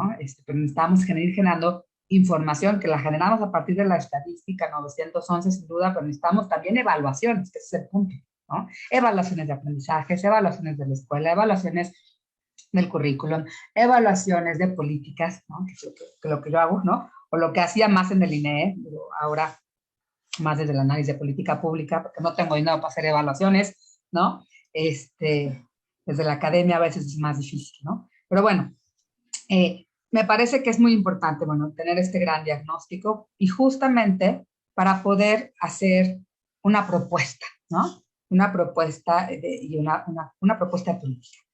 ¿Qué otra cosa importante? Bueno, tener estos diagnósticos situados, contextualizados, tenemos que ser capaces de generar información a nivel local y hacer estos propios diagnósticos. Fíjense, el INE había emprendido algo bien interesante con los programas de evaluación estatal y mejora educativa, los famosos PEME, para que las propias entidades construyeran sus diagnósticos de la situación y cuáles eran las cosas más apremiantes de resolver en cada entidad. Y me parece que tenemos que trabajar en esa ruta y esta estrategia puede implicar un precedente bien interesante para allá, ¿no? Justamente para seguir trabajando en el ámbito local. Porque necesitamos, sí, justamente políticas diferenciadas, ¿no? O sea, necesitamos acciones diferenciadas por grupos, por estado, ¿no? Por regiones. Entonces, bueno, otra cosa que me parece importante, tanto de lo que comentaron Leslie como Gabriela, es el tema de lo multifactorial y que viene marcado en la estrategia misma, el reconocimiento de que no podemos resolver un problema de enorme magnitud como es la falta de inclusión si no tenemos acciones diferenciadas y complementarias entre sí, ¿no? Entonces, se nota en el trabajo, digo, yo tengo la versión pública y eso también es una acusación, ¿no? Porque me choca no tener las últimas versiones. Eso creo que le falta a este gobierno federal, tener información pública para que todos podamos leer la última versión, ¿no? Entonces, qué maravilla que tenemos hoy aquí a Leslie y a Gabriela, porque, bueno, pues nos cuentan lo último, ¿no? De la estrategia, en qué va, cómo que ha terminado, incluso esta discusión de las barreras ¿no? Se mencionaban estructurales y bueno, no, en realidad es que son culturales y materiales, ¿no? Entonces, toda esta parte, bueno, para poder discutir clave de política necesitamos tener como información más actualizada. Pero bueno, se nota tanto en el documento, ¿no? Como en la exposición de Gabriela, ¿no? Toda esta parte de haber hecho una discusión, un análisis de marco lógico, ¿no? O sea, yo estoy convencida de que no podemos resolver un problema multifactorial si no planteamos de entrada un árbol de problemas y hacemos un análisis de causalidad, ¿no? O sea, con teoría causal. Entonces, esta parte me parece como muy importante y se nota en el plan de estrategia y que hay una gran diferencia con lo que era el PIE, ¿no? Porque el PIE era una suma de presupuestos, una bolsa presupuestal que juntaba el presupuesto para niños con necesidades educativas especiales, para niños jornaleros, para telesecundarias, para niños indígenas, una bolsa, por cierto, muy reducida, ¿no? Entonces, bueno, aquí preocupa, por lo menos temáticamente, está increíble que ya tenemos claridad en que el problema es multifactorial, entonces necesitamos trabajar en distintos ejes. La parte de ejes me parece vital, ¿no? Ahora, cuando Leslie nos presenta el presupuesto, el análisis presupuestal, que también me parece vital en el análisis de política pública, y vemos que año con año, pues una cosa es lo que dice, tenemos que asignar presupuesto y tenemos que no sé qué, y no existe esto, sino recortes, pues entonces hay como una incoherencia en el planteamiento de objetivos, ¿no? Y cómo lograr eso si no tienes presupuesto. O sea, sé que el tema no es solo presupuestal, rebasa lo presupuestal, pero el presupuesto ciertamente es importante. Entonces, bueno, esta parte me parece sí un avance importante respecto a lo que teníamos el sexenio pasado, con este pie, ¿no? Acotadísimo, ¿no? Y sin esta visión integral, por lo menos en un documento rector, un documento política que lo planteara, ¿no? Ahora, escuchando a la maestra Reina, ¿no? La verdad es que, bueno, ¿y todo esto cómo aterriza? Porque el tema del seminario, o de este seminario de hoy, era como juntar la parte de la política, las grandes líneas que necesitamos, acciones bien pensadas, y la parte de lo que está operando en las escuelas, ¿no? Entonces, ¿cómo se traduce? ¿Cómo baja? Alex, experta en el tema de resignificación de la escuela. Ahorita seguro va a comentarnos algo, porque Ale tiene un trabajo espléndido sobre consejos técnicos escolares y resignificación de actores de la política grande que está ahí en la nube hacia abajo, ¿no? Entonces, ¿cómo hacer esta parte que funcione? Y la maestra nos muestra que hubo un trabajo entre el colectivo escolar, pero un trabajo muy importante con las familias, ¿no? Dice, ya no hay vuelta atrás, tenemos que empezar a trabajar de forma distinta a partir justamente de esta experiencia de pandemia, y el trabajo que ella realizó pues fue muy exitoso en términos de, en este caso, con niños con necesidades educativas especiales.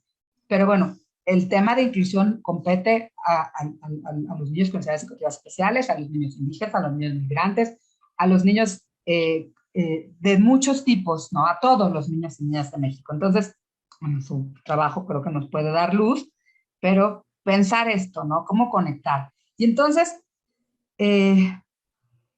implica, pues, ¿no? Conectar las políticas con la escuela desde mi mirada. Bueno, esto se dice fácil y ahora es como lo hacemos, ¿no? Planear, ¿no? Planear conjuntamente, ¿no? Primero tener esta visión conjunta, pero además un trabajo colaborativo, ¿no? Saber qué puedo hacer desde mi propio ámbito. O sea, el tener mucha conciencia, el conocer, por ejemplo, desde el ámbito escolar, cuál es la línea de política, qué plantea la estrategia, cuáles son las recomendaciones, y qué es lo que me toca a mí, qué es lo que puedo hacer, y qué puedo hacer con el colectivo, y qué puedo hacer con las familias, y qué puedo hacer para exigir también un mayor presupuesto, ¿no? Porque entonces son actuaciones a distintos ámbitos, en distintos ámbitos, perdón, ¿no? Entonces, la ENEI apuesta, al menos en su documento rector, versión preliminar, la que yo tengo, por un trabajo intersectorial, ¿no? Pero esto en clave de política pública implica tener políticas coherentes. Hay un trabajo que siempre cito de Guillermo Sejudio, Cynthia Mitchell, que me fascina, porque me permite hacer análisis como de coherencia interna, coherencia entre políticas y coherencia entre espacios de políticas. Estamos apostando a un trabajo intersectorial, entonces necesitamos mirar la coherencia interna, mirar que existen distintas políticas, ¿no? Y mirar estos espacios de políticas si apostamos a lo intersectorial. Entonces, bueno, creo que hay como varias cosas aquí. Yo les invitaría como a pensar a nuestras invitadas, a contarnos un poquito más, hacer esfuerzo como de pensar en lo que dijo cada una de ustedes y cómo conectarlo, ¿no? Para cómo conectar, o sea, cuáles son los retos para conectar las políticas con lo que ocurre en las escuelas, ¿no? Por supuesto que nos importan las miradas de las escuelas, ahí es donde ocurre el hecho educativo, ¿no? Sin embargo, la política pública también es importante, porque son las grandes directrices, son los ejes. Desde la investigación, nuestro compromiso, y lo he platicado mucho con Leslie, es generar información que nos diga, en una especie de semáforo, ¿no? De la política, decir, bueno, aquí está la estrategia, y la estrategia no está nada mal en el planteamiento, pero ahora, ¿cómo le hacemos para que esto baje, ¿no?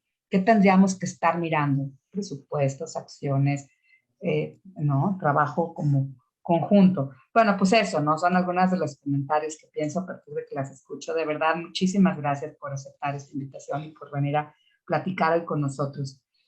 Eso. Muchas gracias, Arce. Pues yo quisiera escuchar a nuestras invitadas pues a contestar a esta provocación que les hace Arce, ¿no? Y a dar un poco esta respuesta de lo que escucharon de sus otras dos compañeras, pues qué reflexiones les quedan de cómo llevar a su ámbito eso que plasmaron de los otros dos niveles, sus otras dos colegas. Entonces, quisiera ahora irnos como que en reversa y empezar con Reina, que nos compartiera sus ideas en unos 2 minutitos, después con Gabriela y cerramos con Leslie. Entonces, Reina, por favor. Claro que sí, con mucho gusto. Pues yo creo que primero que nada, identificar la parte presupuestal porque finalmente es importante. En algún momento podemos tal vez evaluar qué es prioritario. El tener el conocimiento real de lo que se va a hacer, la política en torno a lo que se va a hacer, el recurso, etcétera. Entonces creo que es una amalgama de factores que se tienen que identificar, que se tienen que analizar y que es como la base de dónde partir, ¿no? Y luego, en otro momento, ya teniendo claro con qué se cuenta o cuál es la base para iniciar, pues acciones de carácter nacional, cuáles son las líneas, cuáles son las estrategias sugeridas, etcétera, darles vida en los estados, en las localidades y evidentemente aterrizarlo en proyectos claros, proyectos definidos, proyectos evaluables que tengan que ver con acciones interinstitucionales y acciones propias de cada uno de los sectores para que puedan realmente poner en el centro la inclusión. Yo empiezo a observar a nivel nacional una especie de, a esta vez se están conjuntando esos esfuerzos, está sucediendo o se le está dando más impulso a la difusión y podemos ver cómo los diferentes sectores, lo vemos en los seminarios que están corriendo ahorita a nivel nacional, pero también lo vemos en la parte local, cómo de pronto personas de diferentes sectores ya están trabajando e impulsando esto y cómo de pronto en el sector educativo, en los diferentes niveles educativos también se está impulsando. Algo que ya se mencionó, se fue completando ese esquema de educación básica y que lo último fue incorporar por lo menos un grado de educación preescolar desde la Estrategia Nacional. En otro sentido, yo laboro en la universidad y ahí también estamos ya impulsando esos proyectos. Ya se están dando los proyectos de atención a la neurodiversidad y la atención de los alumnos neurodiversos. Es decir, las políticas están alcanzando los diferentes niveles, las políticas están llegando a los diferentes sectores y me parece que una vez que se tenga la claridad de cómo está el panorama estatal, esto lo mencionaba Gaby, hacer un estudio también de Estado, cómo, qué elementos hay para poder ir o no ir o de qué manera ir en este sentido de impulsar la calidad, la atención a la diversidad, la excelencia, la inclusión, etcétera, con apoyo entre sectores, con apoyo entre instituciones y cómo de pronto sí poner en el centro sin quitar de la vista a la persona que va a recibir ese beneficio, ¿verdad? Y bueno, yo terminaría mencionando que el manejo concreto del estrés, la empatía, la resiliencia son cruciales para el sano y productivo acompañamiento. Si fuimos creativos, pues podemos seguir siendo creativos. Si desarrollamos estrategias, podemos seguirlas desarrollando. Si pudimos discernir algunas cuestiones de escenario, ¿por qué no atrevernos a innovar y hacer algo distinto en función de dar una respuesta ajustada a todos y cada uno de los alumnos, en este caso muy concreto en el sector educativo? Entonces, profundizar muy concretamente en la parte de la pedagogía sistémica para ver cómo están las cosas en casa y en cada uno de los contextos, porque habrá chicos, como ya lo mencionaron, en situación de pobreza o en alguna otra condición que están enfrentando, y cómo la escuela se puede adaptar y ajustar para que también reciban el beneficio de la inclusión. Entonces, en tal sentido, me parece que el esfuerzo es común, el reto es intersectorial, el reto es nacional, y bueno, pues manos a la obra, creo que podemos cada uno desde nuestra función realizar acciones pertinentes para lograrlo. Gracias. Muchísimas gracias, maestra Reina. Gaby, tus comentarios. Sí, gracias, Alejandra.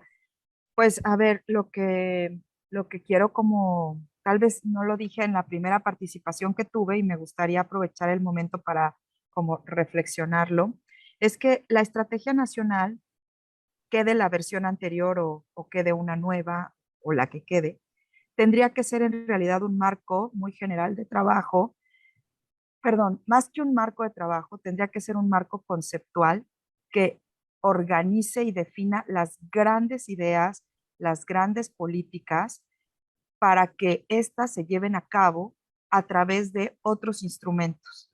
No necesariamente la estrategia es la que va a resolver los problemas de la inclusión. ¿Por qué? Porque así como tenemos leyes y como tenemos la Constitución y como tenemos otros documentos que norman, en el día a día los tomadores de decisiones necesitan algo más instrumental. Entonces, la estrategia lo que tiene que generar es este marco de gobernanza que pueda como tener muchas salidas y algunas salidas sean a nivel de política pública federal, nacional, otras sean a nivel de política pública estatal y otras lleguen directamente a las escuelas. O bien de estas segundas decanten en otras terceras, digamos, que sean mucho más concretas.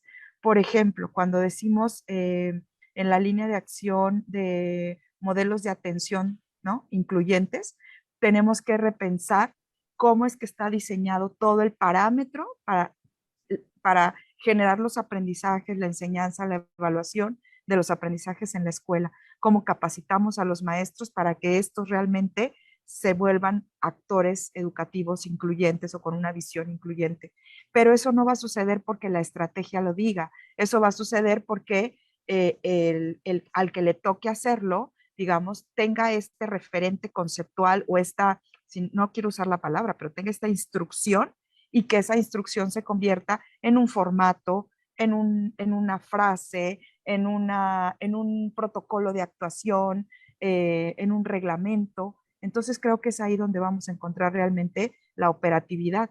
Pero para eso necesitamos que todos los que se toman el tiempo de definir estas grandes políticas educativas, pues conozcan cuál es el planteamiento de la estrategia. Y por ahí quiero aprovechar para decir que si bien el documento como quedó, como se publicó la versión anterior, pues a lo mejor sí trae una parte de diagnóstico. Y ese apartado de diagnóstico en realidad habla más como de datos y trata de cómo problematizar los datos. Me parece que le hizo falta como recocer esos números y poderlos como darles una interpretación más social y efectivamente, como lo dijo la maestra Mercedes, también darles como un contexto, ¿no?, de por cómo hemos transitado, ¿no? Hemos tenido como país, hemos tenido hemos tenido muchas posturas sobre qué es la inclusión. Incluso hay palabras o conceptos que anteceden a la inclusión, como el de la integración, ¿no? Entonces, cómo los entendíamos y cómo los operábamos y luego cómo los estamos entendiendo ahora y en qué los traducimos en términos efectivos de acciones. Eso me parece que coincido con ella, le hizo falta el documento y bueno, pero también creo que el documento es el resultado de muchas opiniones y de un trabajo, ¿no?, que se construyó a partir de, pues, de la identificación, como lo dije hace rato, del problema central desde distintos puntos, y eso obviamente trae un bagaje de información que justo recoge todo el pasado, a veces no tan lejano, que hemos vivido en políticas públicas. Pues nada más quiero aprovechar para agradecer la invitación y obviamente felicitar a todas mis compañeras y compañeros también que están aquí conectados, porque esto es un espacio que obviamente nos hace como repensar lo que cada quien está haciendo desde su ámbito y pues celebro que existan estos espacios. Gracias, Alejandra. Muchísimas gracias, Gaby. Leslie, tus comentarios finales, por favor. Sí, pues yo creo que si ponemos nuestras esperanzas en el presupuesto, vamos a sufrir mucho. Porque yo no creo que va a haber cambios, ¿no?, de orientación en lo que resta del sexenio. No quiero ser pesimista, pero creo que en educación la apuesta está en las becas y eso se me hace muy difícil que vaya a cambiar. Entonces, por lo menos, y los estados, en esta encuesta que hicimos, pudimos identificar que los estados dependían, ¿no?, del presupuesto que la federación les transfería para los programas vinculados a inclusión. Entonces, desde luego hay que seguir ahí luchando, presionando y demás, pero pues no podemos poner ahí todas nuestras esperanzas, ¿no? Y por otro lado, pues la estrategia no es un programa, como bien dice Gabriela, ¿no? Es una perspectiva que puede ir avanzando en distintos espacios y demás. Y uno de los primeros es convencer y explicar este nuevo concepto, porque hemos identificado en los estados, en la encuesta, que cuando ellos hablan de inclusión, en realidad están hablando de discapacidad. O sea, simplemente quitaron el término inclusión, ¿no? O sea, lo convirtieron. Entonces, algunos tienen el programa estatal de inclusión y en realidad se refiere a la atención a los niños con discapacidad. Entonces, hay que hacer todo un trabajo de explicación a los estados de esta nueva perspectiva. Es este punto de la gobernanza que bien decía Gaby, ¿no? Entonces, ahí hay mucho que hacer, para lo cual, pues a lo mejor se requiere dinero, pero poquito. O sea, hay que hacer reuniones con ellos, hay que hacer todo un trabajo de convencimiento, de explicación y demás, ¿no? Para que los estados puedan apropiarse, ¿no? Creo que ese es el reto. Hacer que distintos actores del sistema educativo se apropien de la estrategia y no la vean como un peso. Yo creo que la estrategia es bien bonita y que hay que convencer de todo lo que implica y lo que significa, cómo se pueden, qué barreras didácticas. A lo mejor las materiales está más difícil, pero qué barreras didácticas, normativas y culturales podemos cambiar sin dinero. Un montón, pero hay que identificarlas y hay que discutirlas en los distintos niveles. Y aquí la escuela para mí es súper importante. O sea, yo creo que muchas barreras didácticas, normativas didácticas y culturales se van a cambiar en la escuela. Y claro que se necesita formación para los maestros y para hacer formación, pues necesitas dinero. Pero también he visto, con estos seminarios que comentaba ya la maestra, he visto un interés impresionante de los maestros en el tema. Entran o escuchan, aportan. Entonces creo que hay que valerse de todos los medios para convencer, para motivar, para dar ideas, ¿no?, de cómo se puede trabajar en la escuela. Y aquí, pues sí, los que tienen una gran experiencia realmente son los maestros que vienen de la educación especial, ¿no? Han desarrollado son quienes más claridad tienen de lo que ahora estamos hablando como inclusión. Entonces creo que pues la esperanza, para mí en este momento la esperanza está más en la escuela que en el presupuesto, porque creo que en la realidad es donde se pueden empezar a cambiar algunas cosas, ¿no? Y la investigación, los esfuerzos como estos que menciona Arcelia desde la Ibero, pues se me hacen bien importantes para conjuntar a los distintos actores, para desarrollar estrategias de seguimiento, de observación, ¿no?, de la sociedad y seguir avanzando, pues lentamente, pero seguir avanzando en donde se puede, ¿no? Muchísimas gracias, Leslie. Pues sí, así como tú bien lo dices, yo creo que en estos momentos, en este periodo se dio una gran efervescencia desde todos los sectores. Los docentes han sido súper recursivos y los colectivos escolares se han sumado a estos esfuerzos de reconocer y de identificar las diferencias, pero también de capitalizarlas. Se ha dado mucho pues sí, se ha dado un boom de decir, bueno, ¿qué podemos hacer nosotros como escuela para atender esas diferencias? Y ojalá se quedara eso a futuro, ¿no? Y que se siguiera capitalizando. Pues a mí me ha gustado mucho esta sesión del día de hoy porque creo que queda con el sello muy claro tanto del Faro Educativo como con esta idea de tender los puentes, como dice Arce, entre política y práctica y de investigación también. Y también el sello del Observatorio del Derecho a la Educación y la Justicia, que es pues precisamente visibilizar esos huecos y esos puntos que nos falta por cubrir, ¿no?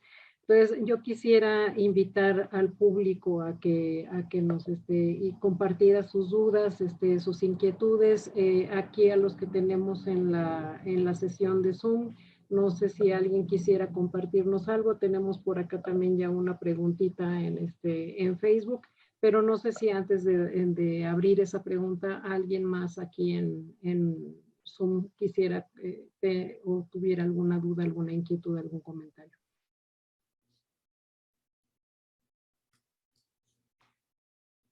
No, bueno, en lo que piensan, o no sé si por ahí vi algún movimiento de Juan Carlos Yáñez, no sé si tiene alguna duda. No, ok.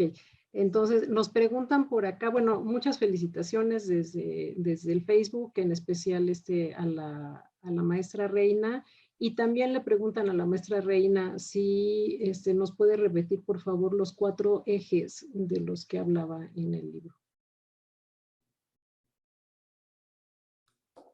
Con mucho gusto. De hecho, los 4 ejes se citan en el artículo del libro Cuando enseñamos y aprendimos en casa, la pandemia en las escuelas de Colima, que ya por ahí está en circulación. Y son básicamente el número 1, el primer paso, tener como directriz la inclusión de alumnos. El número 2 es capitalizar habilidades y conocimientos existentes en la escuela. El número 3 es promover el desarrollo de un lenguaje compartido sobre la práctica. Y el número 4 es promover el respeto por las diferencias, así como la generación de ambientes inclusivos.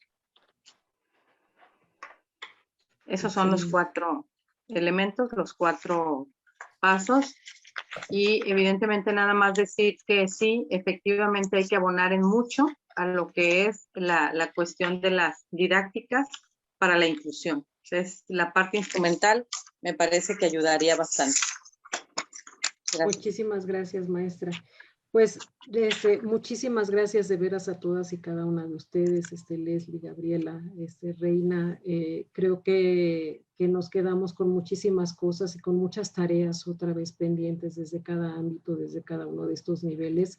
Y pues ojalá pudiéramos seguir dialogando y se pudieran abrir estos diálogos con más frecuencia para hacer precisamente esto, ¿no? Buscar de qué manera nos articulamos mejor y de qué manera podemos llegar a mejores puertos y a mejores resultados. Pues ha sido un placer. Mercedes, muchísimas gracias por saludos y felicitaciones. Arce, muchísimas gracias también por pues por la idea de esta sesión también, por tu coordinación de tener aquí a las invitadas. Y pues muchísimas gracias a todos los que están aquí en Zoom, a los que están también en Facebook y a los que nos van a ver posteriormente, porque pues nos ha dado mucho gusto que como se quedan las grabaciones, pues nos visitan después en los tiempos que tienen libres y pues es un gusto también llegar a ese futuro público, ¿no? Entonces, muchísimas gracias a todos. Los esperamos en el próximo seminario. Sigan nuestras redes. Estamos en Facebook como Seminario de Política Educativa Faro ODEG y en Twitter es desde las redes del Faro Educativo, desde donde difundimos nuestras actividades y los eventos próximos. Pues muchísimas gracias. No me queda más que despedirme y desearles que estén todos muy bien.